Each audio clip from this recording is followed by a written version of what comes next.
حضرت نواز بن سمعان کلابی رضی اللہ تعالیٰ عنہ فرماتے ہیں کہ میں نے نبی کریم صلی اللہ علیہ وآلہ وسلم کو یہ ارشاد فرماتے ہوئے سنا، قیامت کے دن قرآن مجید کو لایا جائے گا اور وہ لوگ بھی لائے جائیں گے جو اس پر عمل کیا کرتے تھے۔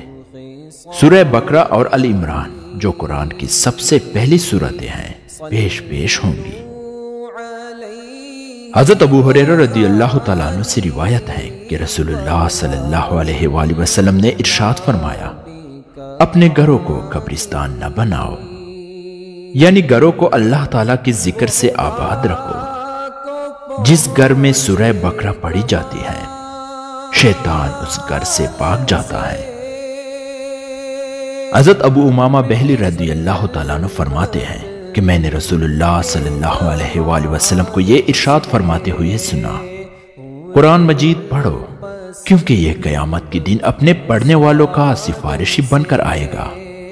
سورہ بقرہ اور آل عمران جو دونوں روشن سورتیں ہیں خاص طور سے پڑھا کرو، کیونکہ یہ قیامت کے دن اپنے پڑھنے والوں کو اپنے سائے میں لیے اس طرح آئیں گی جیسے وہ ابر کے دو ٹکڑے ہوں یا دو سائبان ہوں یا قطار باندھ کر پرندوں کے دو غول ہوں۔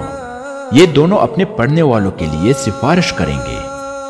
اور خصوصیت سے سورہ بقرہ پڑھا کرو کیونکہ اس کا پڑھنا یاد کرنا اور سمجھنا برکت کا سبب ہے، اور اس کا چھوڑ دینا محرومی کی بات ہے، اور اس سورت کا غلط قسم کے لوگ مقابلہ نہیں کر سکتے۔